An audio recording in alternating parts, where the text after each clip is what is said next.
Bernice Kassar, il-vittma tal-isparatura f'Kordin, kienet għamlet 5 rapporti kontra żewġa lill-Pulizija, inkluż rapport lejlet il-qtil. Dan kien konfermat mill-Kummissarju tal-Pulizija Angelo Gaffa waqt konferenza li saret wara dan id-delitt meqjus bħala femiċidju. Il-Kummissarju spjega kif lejn il-vittma ġew sparati 3 tiri b'żewġ tiri jolqtu lil Kassar, wieħed f'iċċa u ieħor f'sidra. F'dan id-delitt intuża shotgun bl-arma tan-nar sa 3 filgħaxija kienet għadha ma nstabitx. Il-Kummissarju qal li l-Pulizija mhix magħrufa li l-aggressur kellu arma tan-nar irreġistrata fuq ismu.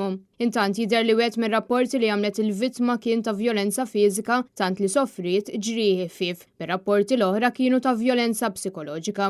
Il-Pulizija kienet qed tinvestiga dawn il-każi b'Angelo Gaffa minkejja li ġie mistoqsi mill-ġurnalisti ma jgħidx x'investigazzjoni kienet għaddejja biex tiġi protetta din il-mara.